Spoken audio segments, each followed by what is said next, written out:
This conference will now be recorded. All right. Planning Commission meeting Tuesday, January 10th. I'll call the meeting to order. We've got some guests here. We got John and two Johns. Okay. All right. We've got a full board except Tom Steger not here yet, so I'll leave a question mark for him. I'll call the meeting to order. Next on the agenda is motion to, are there any amendments to the agenda? I guess first. No. Is there a motion to adopt the agenda as written? I make the motion. Bev Weenus makes a motion. Is there a second? I'll second it. Holzai second. Any further discussion? If not, all in favor, say aye. Aye. Aye. Opposed? Abstain? Carries. Next item, approval of the December 13th, 2022 meeting minutes. And let's see, we got 6 here, and Jensen and Boyd weren't here in December, so they could either vote to approve, even though they weren't here, of those minutes, or abstain. And if they abstain, we'd still have the motion would still carry. So anyway, has anybody, there's Tom, all right. Everybody had a chance to read the minutes?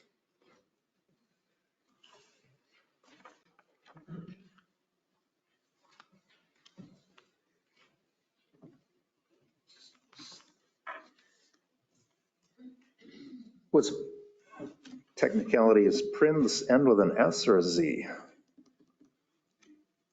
Was it? Yes. I think it was an S. You want to make that change, Kurt? I can do it. Okay.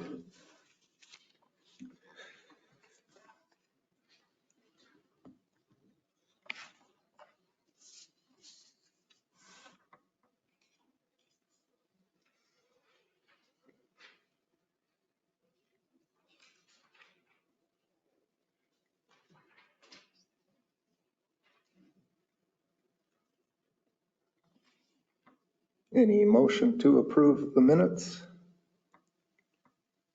Motion approved. Okay. And anybody want a second?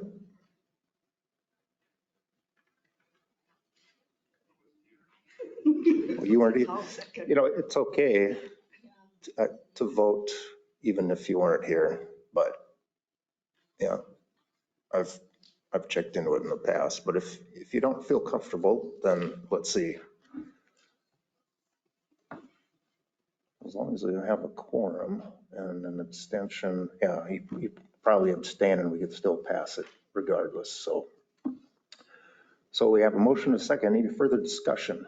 If not, all in favor signify by saying aye. Aye. Aye. Opposed, abstain, carries. Next, welcoming the new officers. We don't really need to elect the officers, right? We're just glad they're on board. Is that right, Kurt? Correct. Yep. Okay. So we have Connie Boyd and Kim Jensen has joined Planning and Zoning Commission, as well as Joan is now going to be our chamber representative, which is an exciting change. So, yeah, welcome and thank you for volunteering your time. Speech. Here's your chance. Here's your chance. So I've lived in Zumbrota since 2005. I'm originally from Rosemount, Minnesota, so up the road a little bit. Go Irish, yes. I'm an architect and I work in Rochester for Hamel Green and Abramson. And Brian and I have been friends since 2005. And I know Matt as well. I have 2 kids in college. Empty nest.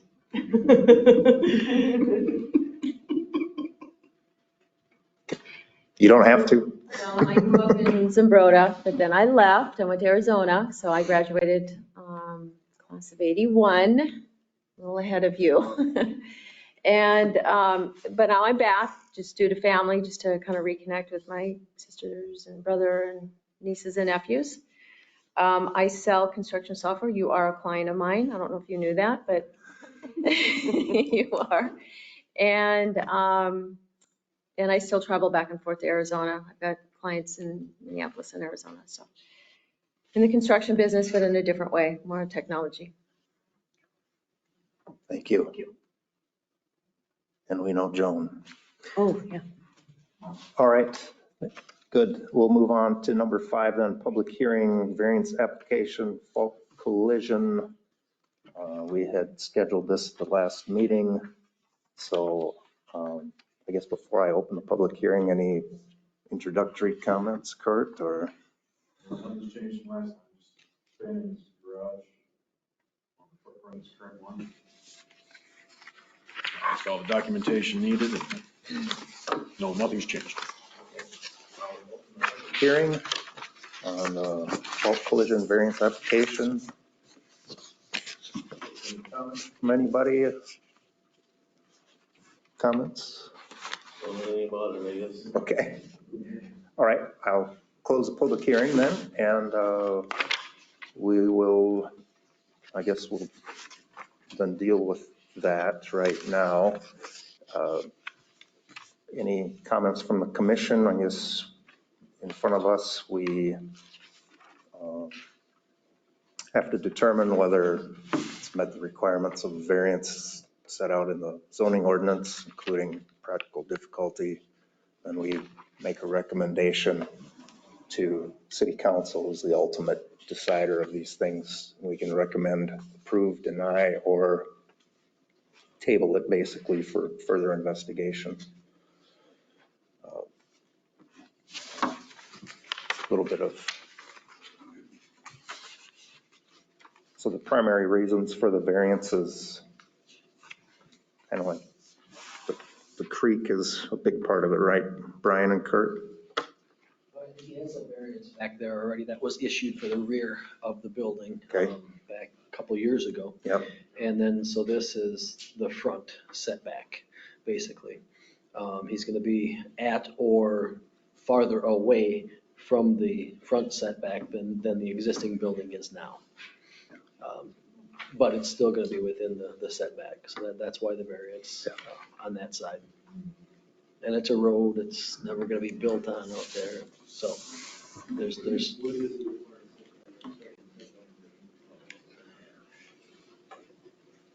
Been a while since I looked at it, I can't remember. Was it 15? Over there? I did talk to Greg Isaacson of the county as well, since it's a county road, and he didn't have any issues, so.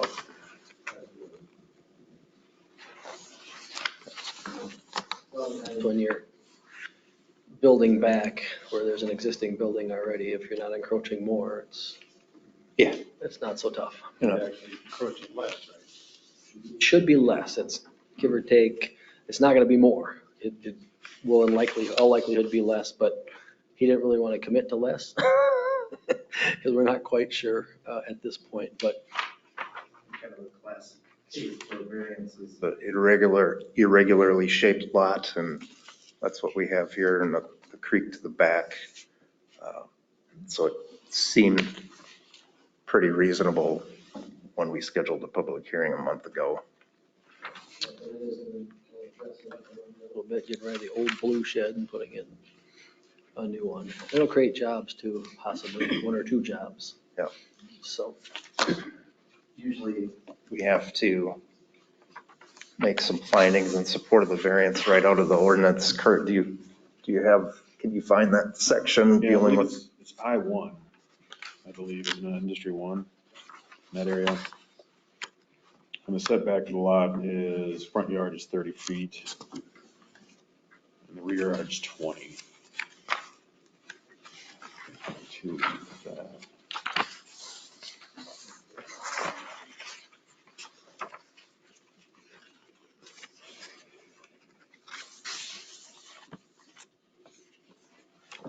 So setback from the county road, how far is it from the lot line here, I guess, then? Do we know? Right, so Lot line. Oh, the front lot line?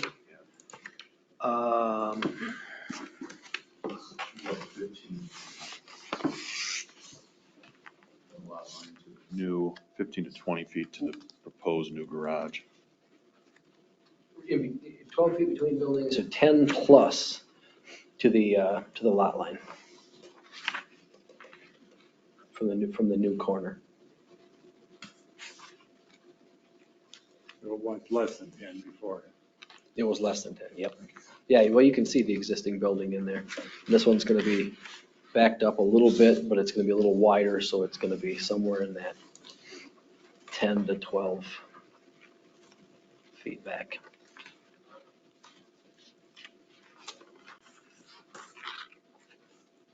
I'm trying to find the variance language here. Criteria for granting a variance, that's what you're looking for, right? yeah, could you read off the first? Whatever 5 of them they are. Yep, variances may be granted when the applicant establishes there are practical difficulties in complying with the official control. Practical difficulties as used in connection with the granting of a variance means that the property owner proposes to use the property in a reasonable manner not permitted by an official control. That's 1. And 2, the plight of the landowner is due to circumstances unique to the property, not created by the landowner. And 3, the variance, if granted, will not alter the essential character of the locality. And 4, the variance requested is the minimum variance which would alleviate the practical difficulty. And 5, the variance would not be materially detrimental to the purposes of this ordinance or property in the same zone.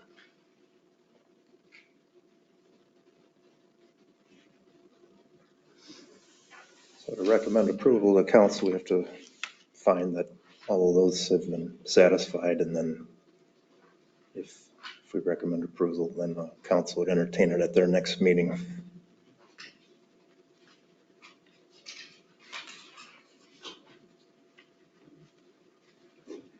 Thoughts? I make a motion that we recommend approval of the variance based on the fact that it's okay with the county, who's primary neighbor, and it's not encroaching any more than what's already existing, been grandfathered in, as it were.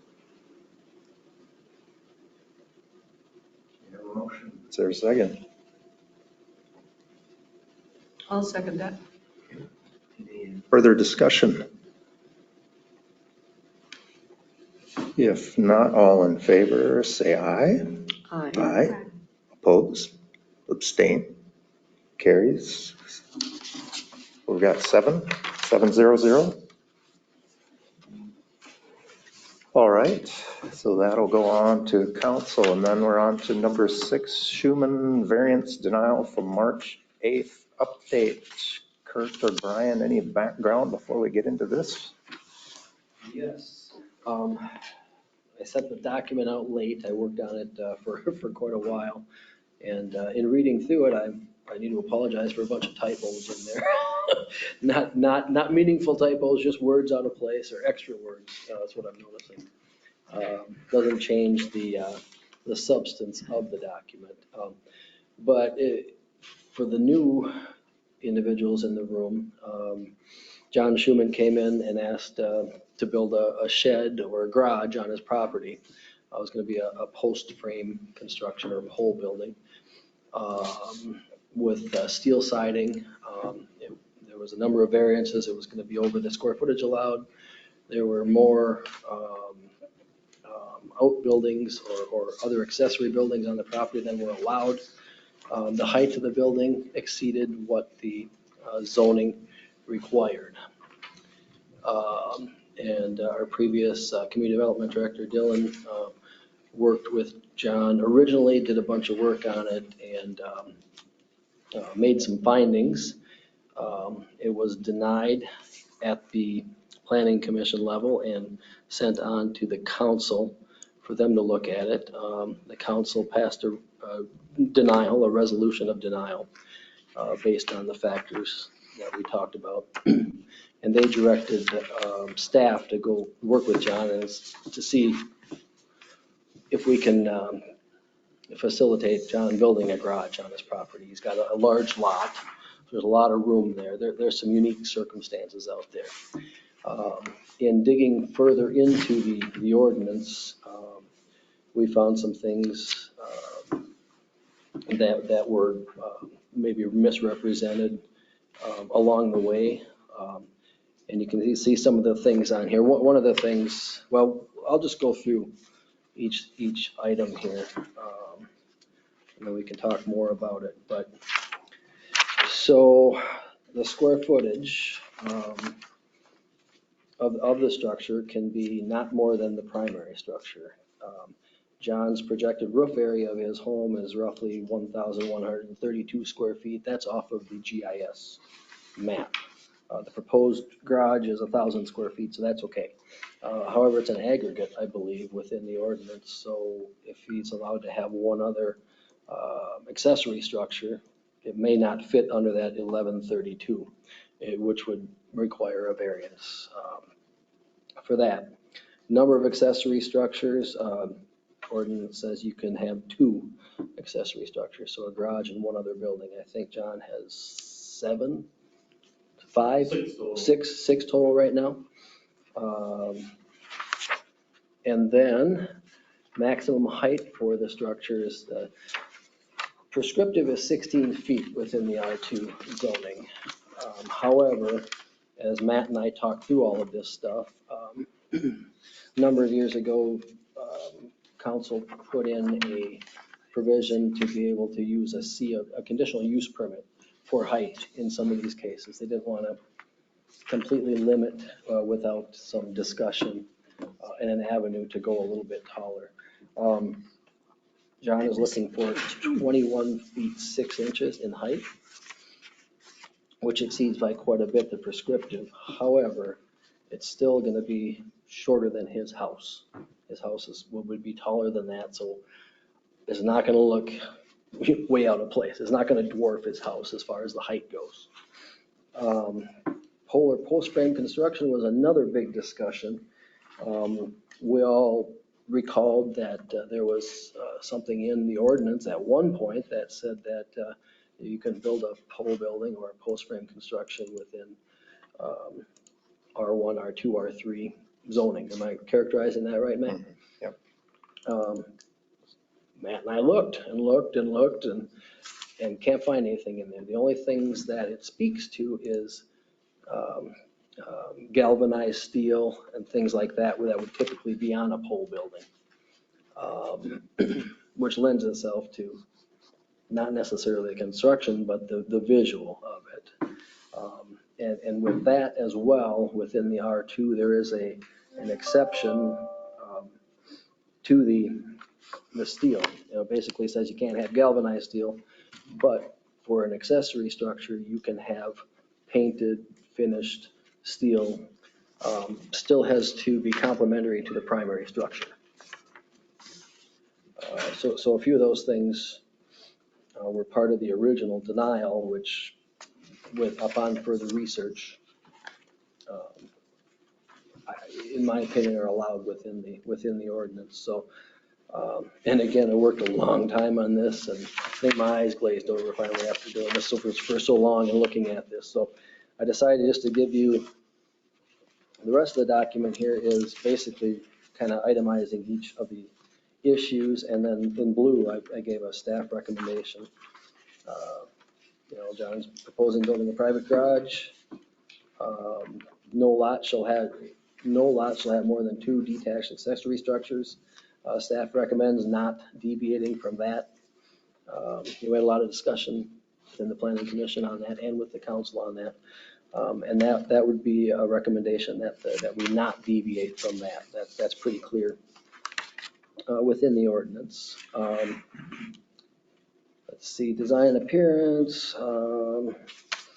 Then we get into the galvanized, no galvanized or unfinished steel, and on that is allowed. However,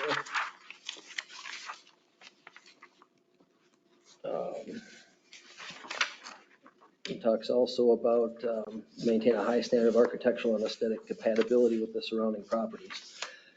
So John is proposing steel siding on his building to be complementary to his home. It'll match. And staff would propose that if you decide to approve this, that we'd like to see the colors. I think, John, you showed us a drawing at one time, or we just want to verify that, yep, these are looking good. It's not gonna, you're not gonna build a pink shed over there or something. So we'd like the opportunity to see the finishes, before he builds it, if you move forward with this. Then it gets into the verbiage that basically says you can have steel siding, or the vertical steel or steel curtain wall panels. It says curtain wall panels of steel, fiberglass, and aluminum may be permitted if such panels are factory fabricated and finished with a durable non-fade surface.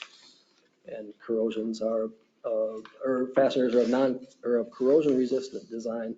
Said materials may also be permitted on detached accessory buildings in R2, R3, and R4 zoning districts, and on storage sheds less than 80 square feet. So it brings in the detached accessory structure and smaller storage sheds.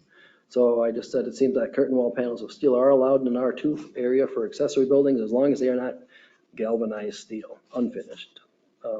Staff recommends approval of steel siding as proposed by the applicant, and staff further recommends that prior to construction, Mr. Schuman will need to provide samples of the materials and colors for approval by the zoning administrator. And then we get into the height. And I'm saying staff recommends approval of a conditional use permit for a private garage that is proposed to be 21 feet, I think it's 21 feet 6 inches tall, which will be still a few feet less than the height of his primary structure.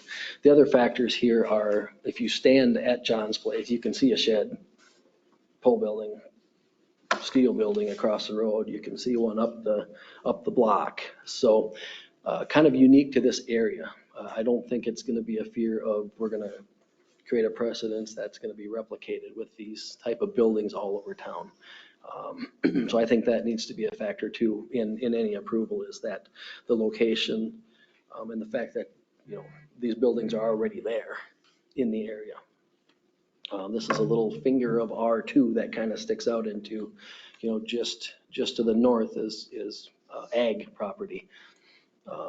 And that's the reality of why those sheds are there, because they're ag, zoned ag in those areas. So, but it doesn't change the fact that from this property, you can stand there and see those. So anyway, those are some factors that kind of entered my mind.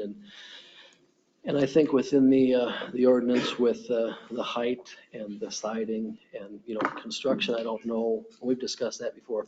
I don't know that that's a big deal, what's underneath the siding. If that type of a steel panel siding is allowed by the ordinance, then. Yeah, I think slowly we've kind of gradually went that direction. Yep. I know back in the Jim Wedge days, he was pretty adamant on stick built versus pole design, but I think as some of the amendments show up, that have been more amenable to those alternate construction, which is becoming more popular, I guess. And back when this was originally denied by the planning commission, we spent probably an hour trying to figure out a way to help John. And then council meeting also at their denial to approve the planning commission's denial still wanted, there was a few council members that were flexible on the height, and that's when they instructed staff to try to work with John to see if we could come up with a solution. So here we are. So I don't know if we need to really hear from you guys, because we've had, I think we have the whole story. Go ahead. I just one question. You said that the proposed garage is lower than the height of the house. How high is the house? 25 feet from 25. driveway level. Yeah. Okay. Okay. And like Brian touched on, one of the biggest concerns here is are we, once we approve something like this, is there going to be another R2 lot owner that's going to say, well, look at what you did for John? And, but My question has always been, out of all the homes in Zumbrota in any zone, how many of them have a lot over an acre? Yeah. You know, there's hardly any, I don't think. Yep. That's what, I've got so much room around it that it's not gonna look out of place. yeah, the one thing is some of these other, well, the Houghton one, that's off in a different zoning district, but some of these other sheds, they're a little bit more hidden. Everybody who's heading north out of town is going to see your shed, aren't they? I used to tell people that if you go down Main Street, you'll see my garage. Right. But now all the trees are getting better. Oh. You can't see my garage Right. anymore when you're going down Main Street. Right. So it's pretty well hidden. You're gonna see Houghton's big building, which is out in the open. Yeah. But, So what about the issue on you got 6 structures out there. Are you able to bring that down to 2? I guess I'm kind of looking at, the city doesn't enforce that ordinance, the number of structures unless there's complaints, right? Well, there's always staff limitations on that stuff. I guess nobody wants to admit it, but sometimes that's the reality of the situation. You know, But I just, we just went through that with a place up on East Avenue. So I don't know if we really can make that exception. I'm trying to gain storage, not lose it. You know, when I originally had the shed planned, I was gonna be 32 by 48, when I didn't realize there was a square footage issue. So I shrunk the shed down, what I was gonna build. Then if I gotta lose storage, and I don't wanna get my new shed built and say I'll get rid of all those sheds and everything packed into my new garage, which I'm trying to eliminate clutter. In R2, if I read the ordinance right, you're allowed 6 homes per acre. And I've got 1.25 acres, so there could be 7 homes on my lot. Are you talking county zoning ordinance? I think in R2 it says you can have up to 6 homes per acre, right on a normal sized lot. Is that, how many on a normal site, I got 54,000 square feet. Oh, you're talking if you subdivide this If I thing. subdivide it, there could be 7 homes there plus Yeah. 14 sheds. Right now I've got 7 total buildings when there could be 21 there, But so the clutter's not an issue. But we're kind of using the lot size to justify at least the height addition. I had planned on getting rid of one anyway. I bought one of them just to put stuff in for my garage when I was building, and I was just gonna go from there and see what I had room for once everything was up and built, and I probably end up getting rid of 1 or 2 more, but. And I'm John Geeson. I'm one of the attorneys from Dunlap and Seeger representing John on this. I've had a chance to look through the ordinance myself. It sounds like there's a lot of agreement on the main issues, including the height. The biggest one maybe is this quantity of accessory structures. I took a look at the ordinance, and it's unclear to me whether it only applies to R1 or if it actually applies to R2 as well. John mentioned that it's just being enforced consistently, even in ag zones. I don't know. As I read it, there's the immediately preceding paragraph only references within the R1 and R1A districts, and then you have section 3, subdivision 3A6, which just says no lot shall have more than 2 attached accessory structures without specifying which district it's referring to. So we can get into principles of interpretation and all that, but I just don't think it's as clear as maybe it could be. But that said, there may be some flexibility, especially maybe with timing. When does if he's agreeing to reduce 1 or 2 of these buildings or more, when does that have to be done? Could it be after the building's built? Just to give them that flexibility on storage space. I don't think that'd be a problem. 3 of my buildings have been there over 10 years already. A couple of them been there the whole 30 years I've almost lived there.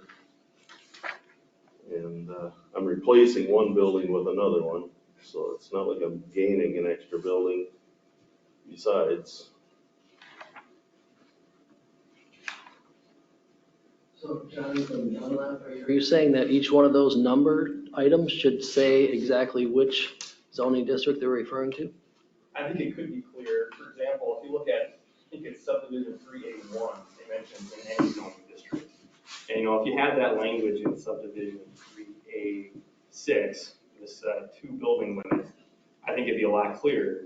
You don't have that there and you have it elsewhere. It just creates a, you know, in my view, a reasonable jump, which courts would look at, you know, if you get into that. But it's not that we want to get into that. I just don't think it's necessarily as clear as it could be.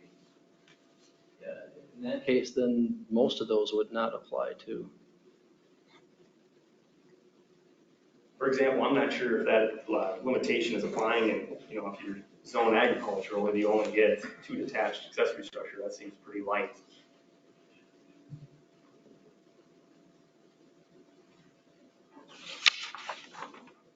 And it would make sense to have that kind of limitation in R1, R1A, which is being referenced in the immediately preceding paragraph, so.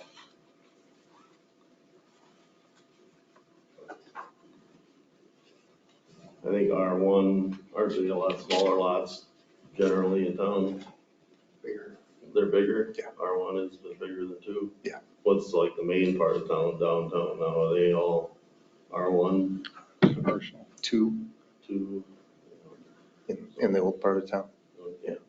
Yeah, that's not the old part of town. So.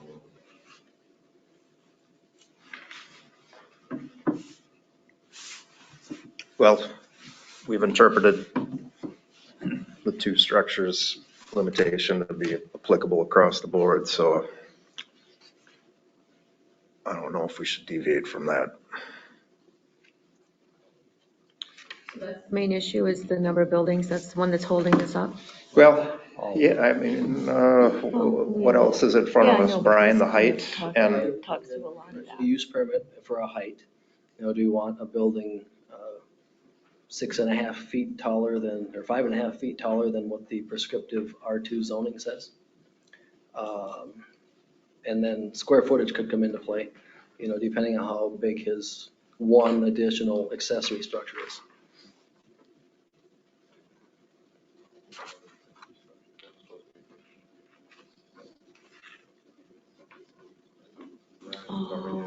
Oh, Did you ever look, Brian, my neighbor to the north has 4 accessory structures, and he was able to get a permit to add on to his house, you know.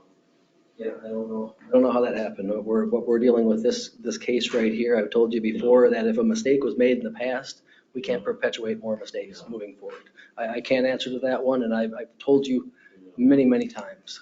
So. I'm just saying, you applied for a variance the way I see it because you can't follow all the ordinances, which I can't because I have more sheds that be part of the variance, I always thought. Well, I think we found last time that having too much stuff is not I don't want to use the wrong word, hardship or not a practical difficulty. So what we've got is a zoning ordinance that says you can have 1 or you can have 2 accessory structures. And that's the recommendation from the staff. So.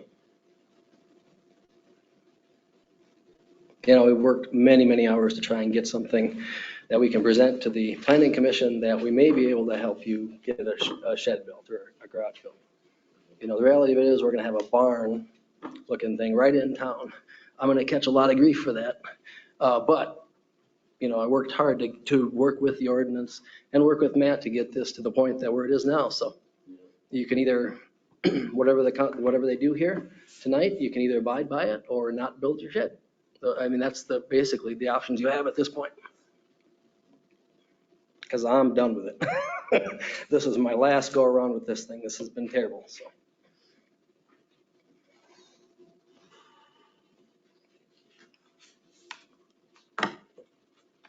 I'm happy to address any other questions too about, you know, additional use language I've got in front of me. I mean, it's, you know, about the height alone, the language is the site capable of accommodating increased intensity of use. And I just don't think there's much of a disagreement. The extra 2 feet is going to make a huge difference on CUP.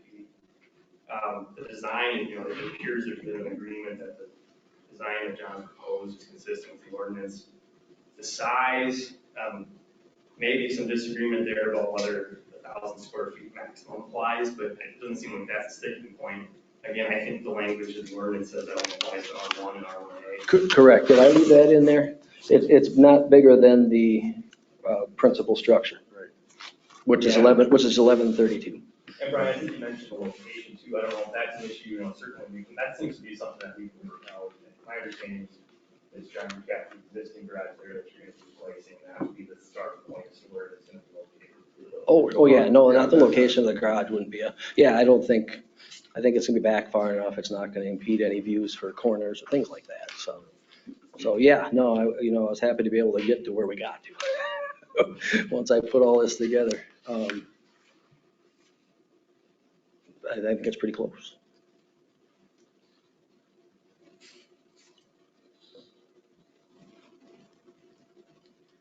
Let's either make the changes or. Okay. Yeah, I've got my recommendations or staff recommendations on there, and you can take those and discuss that and move forward as the planning commission sees fit. That's what we're here for.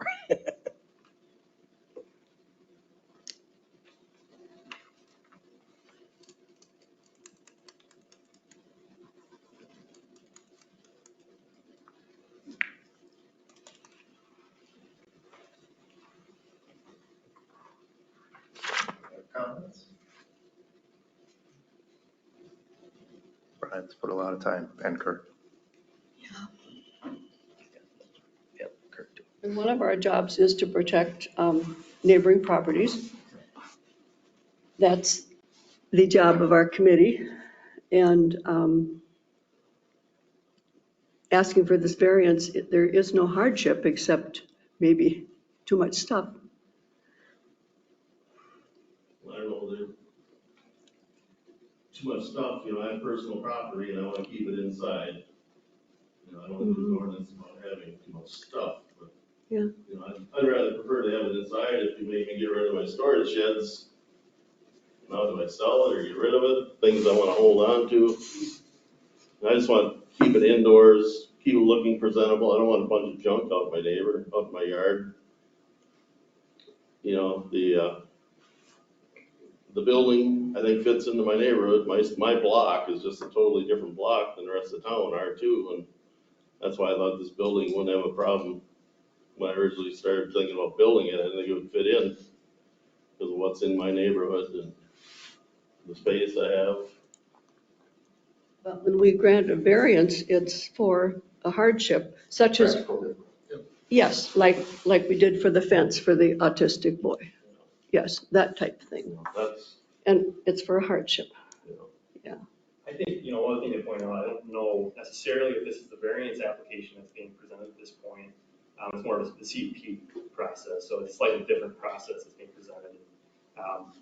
You know, we have a disagreeing interpretation of the quantity of accessory structures, but the rest of this, you don't need a variance from because there's agreement that the ordinance allows this. It's a permitted, or conditionally permitted use, rather than something you need a variance for.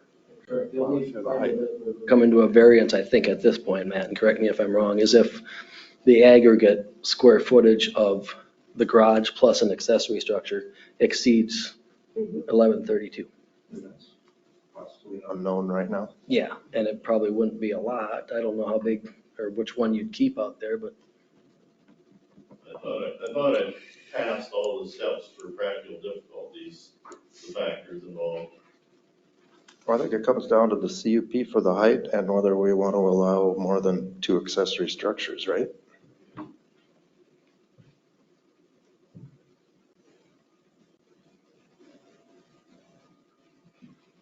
It is correct that the aggregate of the 2 additional or whatever structures can't exceed the primary residence, right?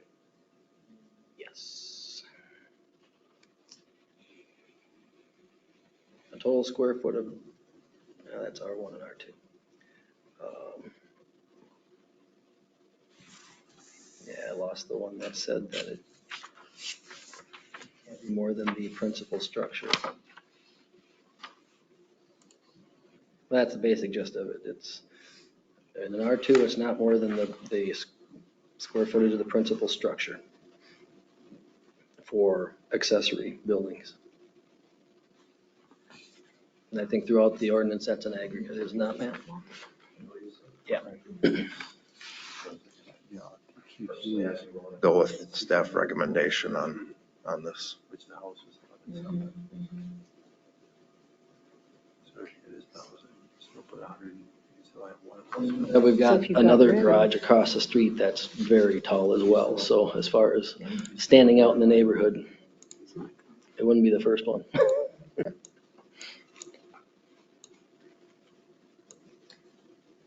So if you got rid of the sheds, what's the time limit? You said you might get rid of some of them. What would that time, I mean, is that still an option? I know that, You know, right now, I haven't even talked to my builder, because I don't know when they'll be able to start, if they can't start on until next fall. I Right. won't be able to get rid of anything by fall, you know. It could be another year before I get things up and.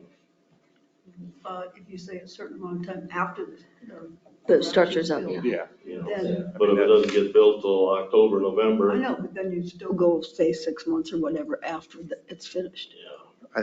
I think John and City Hall can figure that out. I don't think we need deadlines. No, right, but to keep him from worrying about having to Yeah. get rid of stuff first, that was. Well, I'd like to see a deadline. After completion of the.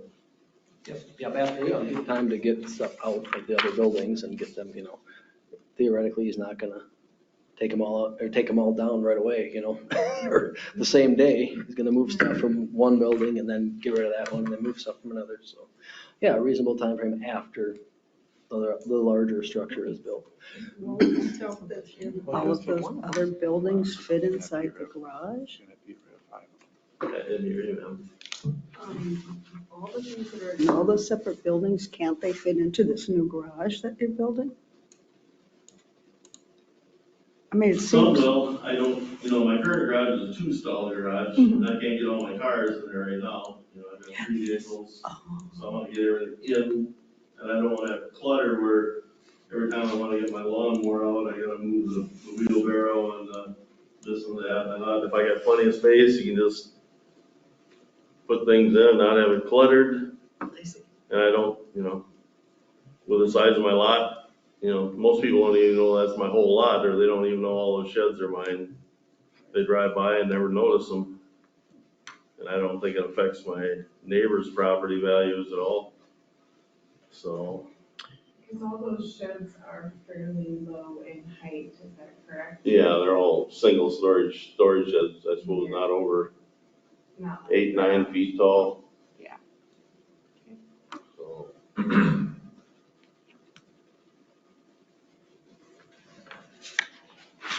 Brian, 60 days after completion, weather permitting? That seems reasonable, John? How many days? 60 days. 60 days? After completion of your garage shed? If it doesn't get done till October, then we're in the winter. work with us, Jim. Just to move them, I'd sell them, and you gotta move them, and if it gets snowed in, I'd hate to commit to 60 days and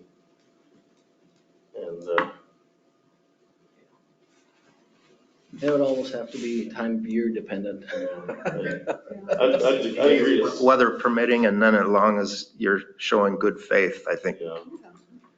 I could put a for sale sign out, and they might not move for 60 days and 6 months, I don't know. Yeah, we want to be contingent on a sale either though. No. You may never sell. I don't wanna just burn them on the site and get rid of them or tear them down. Well, that would be illegal. Someone could come along, buy all 4 of them, put them on their property, and the city wouldn't do anything about it. So as long as you stayed out. What? We're trying to work with you. We're not I gonna sit know, here. I'm just saying. I'm not gonna sit here and listen to you bash city staff again. No, I'm You've not done this bashing. multiple meetings. We're not doing this. Understand me? We are not doing this. Recommendations are here. We either move on them or not. You can tell how this has gone, John, from Dunlap. This is how this has gone. Yeah. I'm just We're done with gonna it. say My side. All right, anybody care to make a motion?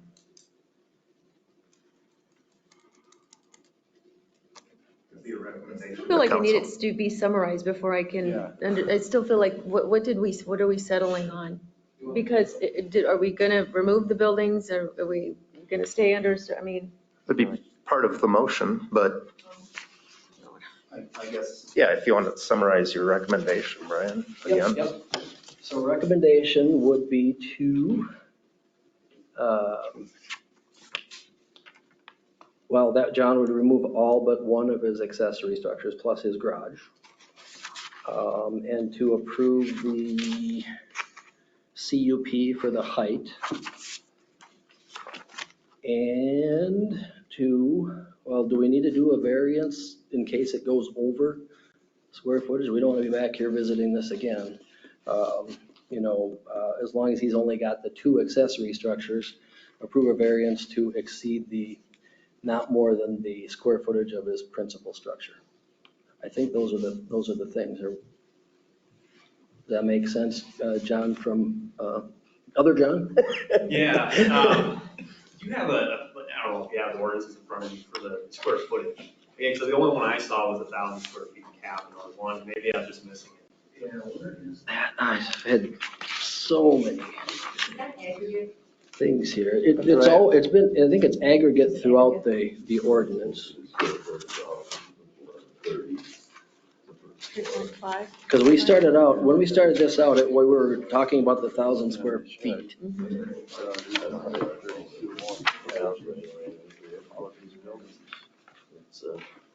Talks about the not more than the square footage of the principal structure. More than 35% of the lot area.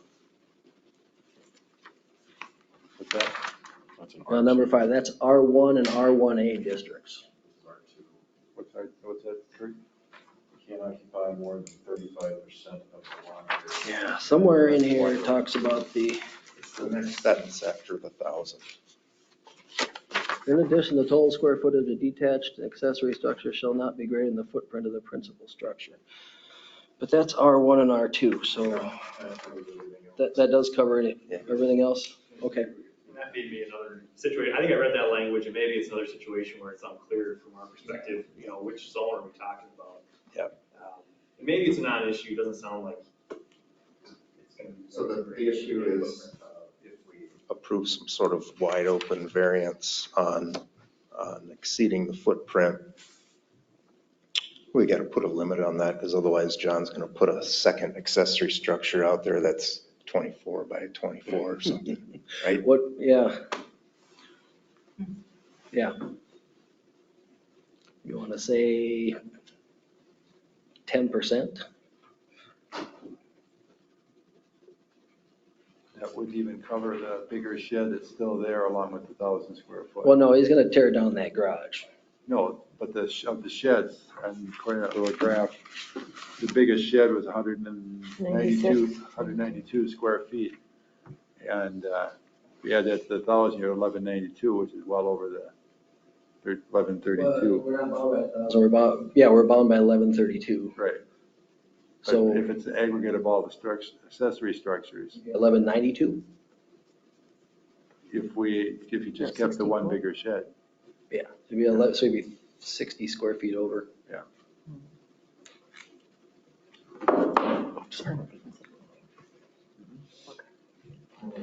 Session. Yeah.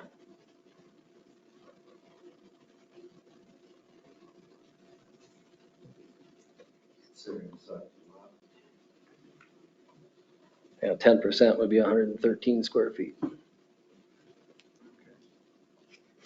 Which would give him 1245. Let's do that. You want to do 10% rather than? If we wanted something solid. Sure. Yep, so that make sense? Well, Sorry. I think so. So the Been dealing with it for building so isn't long, it's higher hard than to- the house, so we've already got that covered. It's if he stays within that square footage and gets rid of those other sheds within 60 days, weather permitting, then we're good there. What was the other thing?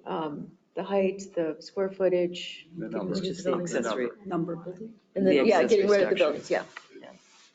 So if that's all, if that, I mean, that sounds like we've covered it. That kind of boils it down. That's a good way to put it. You guys need the color swatch too, or something along those lines? Yes. Yes, oh yeah, that's right. I was asking to be able to see the color, just to make sure we're gonna not stick out like a sore thumb. It's gonna be Yeah. a fairly good sized building the way it is. We just want to make sure that it's gonna match the principal structure. I think He John has showed showed us, us yeah. before. He did. Yeah. Well, maybe we can get rid of that one if he's satisfied with. Yeah, it's complementary to the house, as I recall. Yeah, actually, that'd probably be part of the building permit anyway, right? Because it's, needs to be aesthetically similar. Sure. I don't know if we need to approve that right here. I'm good with, Don't need it. yeah, I think you already showed us anyway at one point, Yeah, but he did. 60 days enough. I'm just trying to catch Oh, everything okay. that might crop up with any complaints. And I gotta think forward too to how I'm gonna answer complaints when, how can we let them build a barn in town type stuff? You know, I gotta have my bases covered on that as well. But it's all agreed upon, right? Because it's got the height, so it's just Ordinance other than removing the possibly the buildings square and. footage and removing the building. Yep. Okay, I understand. Okay, how do I say that? No, I won't. Go ahead. I move to vote. I move to approve. The conditional use permit allowing the height to 21 and a half feet, right? And also, are we going to allow a variance to exceed the footprint by 10% of the accumulated accessory structures? You want to do it not to exceed or? Not to exceed. Perfect. And what's the amount of days that we want him to be able to remove those sheds? 60 days seems a little tight, but. 60 would.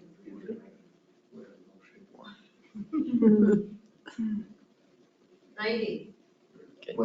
Weather permitting. I'll second it. This is a recommendation of council.